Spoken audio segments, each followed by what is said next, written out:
Semua kejuaraan dunia ada di sini. Vision Plus, House of Sports.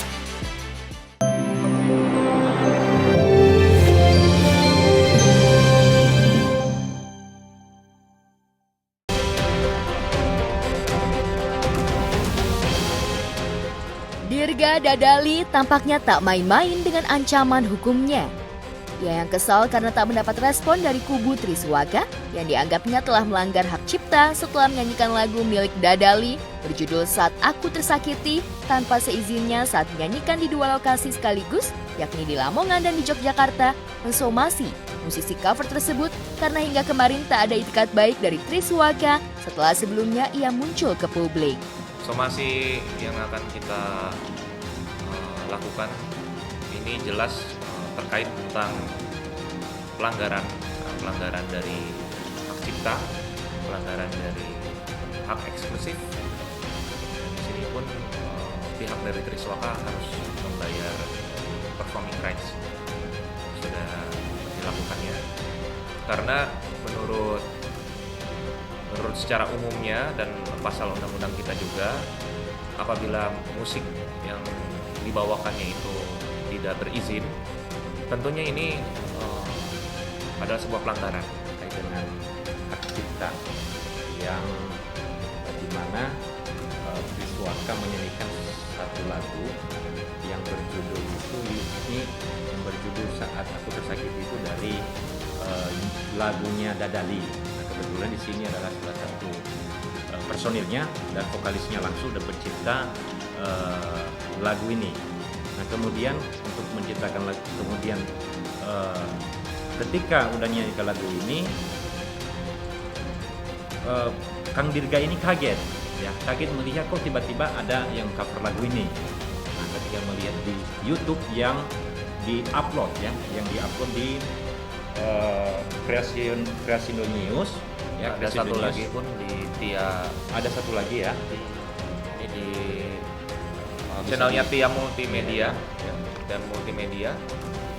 Ini ada di daerah Lamongan. Kalau ini daerah mana? Kalau ini di daerah Jogja, dan kami juga merasa bahwa ini merugikan kami. Kenapa kok kemudian seenaknya aja Triswaka ini memperlakukan terhadap itu? Perlu kami jelaskan juga bahwa memberi ketegasan bahwa dengan mengcover lagu itu tanpa izin, ya, tanpa izin pemegang hak cipta atau pencipta lagu itu melanggar hukum. Triswaka telah melanggar hukum dalam sebagaimana ketentuan di dalam undang-undang hak cipta, ya, di mana ketika menyanyikan lagu tanpa izin, ya, tanpa izin itu bisa dikenakan pidana dan tuntutannya pun sampai 1 miliar. Jika somasi tak digubris, rencananya pihak Dirga Dadali akan segera melaporkan kubu Triswaka sebab akibat ulah Tri, ia mengalami kerugian moral dan material.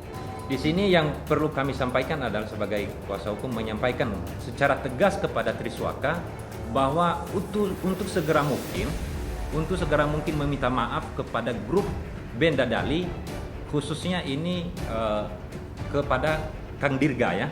Nanti kalau memang nggak ditanggapi secara baik atau tidak diindahkan somasi kami ini, akan kami melakukan langkah hukum baik itu secara pidana maupun secara perdata.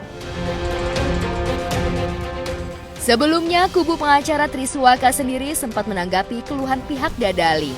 Mereka mengaku siap bermediasi, namun jika langkah hukum akan ditempuh, kubu Tri pun tak gentar menghadapinya. Untuk nanggepin cuitan atau curhatan yang disampaikan Dirga yang ada di media sosial Dirga itu kan sangat kontraduktif. Artinya apa yang disampaikan Dirga ini belum tentu berimbang gitu loh. Ya kan, dengan fakta yang ada gitu loh. Nah, kami pada dasarnya hanya menunggu ketika memang ada surat somasi yang berdasar itu nanti sudah masuk, ya kita akan jawab gitu. Tapi kita akan kaji dulu. Kita somasi atau yang mau menggugat, mau melaporkan adalah saudara Dirga, ya kita tunggu. Kalau komunikasi kan memang terputus ya setelah dia menyatakan memberikan channel yang dulu pernah kerjasama, dia jadi lebih memilih untuk udah ngasih aja tuh channel katanya. Daripada untuk berbicara empat mata dalam hal. Sebenarnya ini adalah hal yang berbeda. Saya juga pernah mengalami hal yang tidak menyenangkan gitu kan, yang saya terima sekeluarga gitu kan ya. Itu nanti di sisi yang lain saya akan ceritakan juga, tapi yang jelas di sini fokusnya adalah bagaimana caranya kita ini memberikan sedikit efek jerak sebagai bentuk usaha kita dalam hal memperbaiki ekosistem yang sehat di kalangan musik ya, supaya nanti kedepannya itu tidak ada lagi yang seperti ini. Dirga Dadali sendiri sebelumnya muncul ke media luapkan kekecewaannya karena sempat dijanjikan akan manggung oleh kubu Triswaka, tapi entah mengapa rencana itu tiba-tiba batal. Belakangan Dirga mensinyalir dugaan jika pihak Triswaka justru menggunakan lagunya saat manggung sendiri tanpa seizin pihaknya. Sontak hubungan antara Dirga Dadali dan Triswaka pun memburuk hingga somasi pun akhirnya terjadi. Ya menurut saya ya silahkan aja, tapi hati-hati. Menurut saya hati-hati menyampaikan sesuatu halnya, karena jangan sampai nanti apa yang disampaikan tidak terbukti. Karena kami selaku kuasa hukumnya pasti akan melakukan upaya hukum. Itu yang pertama. Itu akan pasti kami lakukan upaya hukum. Saya menceritakan ke media pun atas permintaan fans-fansnya mereka. Saya mendapati tekanan yang memang tekanan ini secara psikologis ya, karena bullying yang terjadi kepada kami atas perlakuan dari fans-fansnya Triswaka yang cinta buta itu. Saya kuat mental, kalau istri saya enggak. Itulah yang makanya saya akan maju di sisi lain yang berbeda gitu. Bukan asasnya karena dendam gitu ya. Toh kemarin dengan dia mempunyai kejadian dengan Andika Kangen Band pun itu adalah sebuah hukuman yang nyata yang ada di dunia atas perlakuannya kepada kami. Saat konflik antara Dirga Dadali versus Triswaka kian memanas, sidang kasus investasi tabung tanah yang menjerat dai kondang Ustadz Yusuf Mansur kemarin telah memasuki fase kesimpulan di sidang yang berlangsung di Pengadilan Tinggi Kota Tangerang. Para pihak masih berselisih soal uang kerahiman meski sesungguhnya pihak UYM telah mengembalikan pokok tabungan tanah yang digugat para penggugat. Para penggugat berdalih jika UYM pernah menjanjikan uang kerahiman alias uang lebih dari pokok yang dikembalikan. Namun gugatan itu belum sepenuhnya bisa dikabulkan sebelum keputusan final sidang nanti. Kita menyimpulkan apa yang ada di dalam gugatan kami, lalu fakta persidangannya bagaimana, bukti-bukti yang kita gali, kita sesuaikan dengan saksi yang ada, dan lain sebagainya. Oh iya, uang kerohiman itu, jadi gini, yang hari ini itu kan para penggugat tuh sudah dikembalikan pokok investasinya.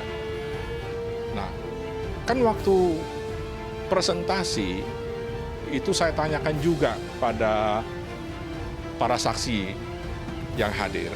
Itu memang Saudara Jam'an mengatakan akan ada uang kerohiman. Gitu loh. Nah, itu belum dibayar. Kita gugat itu sebenarnya. Kalau untuk kesimpulan, intinya kita tetap pada jawaban kemarin.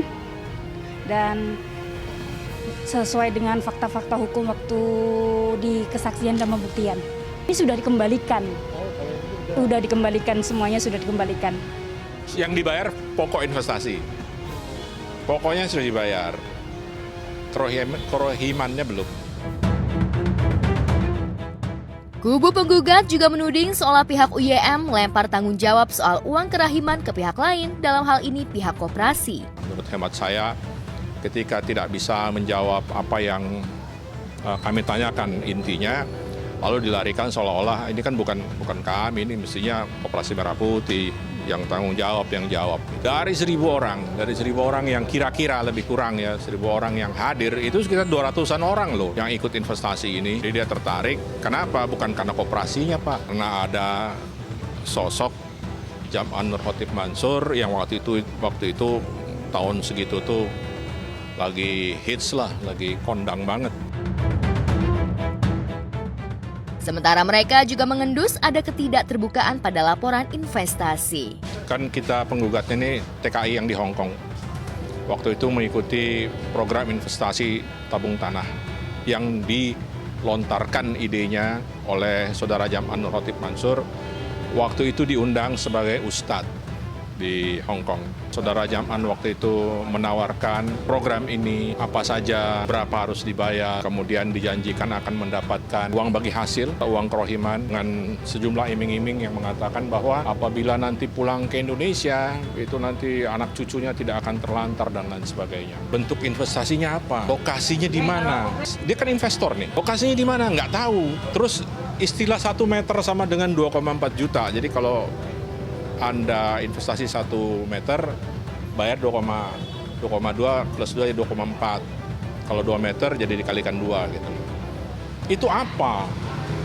Kan orang investasi itu mesti tahu nih, investasi bebek misalnya. Kan bebeknya mesti ada. Nah ini yang kemarin nggak bisa dijawab. Nah terus uangnya itu dipakai untuk apa? Selama 10 tahun nih, itu uang yang disetorkan itu dipakai untuk apa? Digunakan untuk apa? Apakah untuk investasi itu atau untuk kegunaan yang lain? Ini kan mesti terang benderang kalau kita bicara investasi, terus transparan. Kalau untuk tabung tanah sendiri kan itu kan semuanya yang mendalilkan penggugat. Kita tidak bisa menyebutkan bagaimana, nanti penggugat yang menjelaskan. Itu wewenang dari penggugat. Kubu UYM sendiri tampak masih kekeh jika mereka sudah menunaikan tugasnya karena telah mengembalikan uang pokok tabungan yang digugat. Namun terkait permintaan uang kerahiman, mereka menunggu keputusan final Majelis Hakim yang akan digelar 22 Juni mendatang. Intinya tidak ada kesepakatan lah. Kalau dikembalikan, Ustadz setuju. Pokoknya tidak ada kesepakatan di belakang itu aja.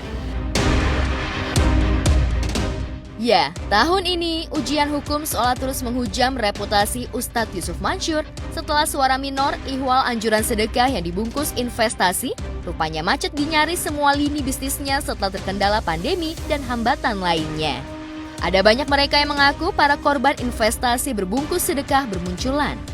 UYM bahkan sempat viral karena video marah-marahnya di media sosial. Tapi satu persatu rupanya mulai ia selesaikan lewat jalur hukum. Lantas, mampukah UYM melewati fase pelik dalam hidupnya? Insya Allah belum tahu, kan tahu sendiri Ustadz lagi banyak kerjaan di luar juga. Kita berdoa aja semoga yang terbaik gitu aja.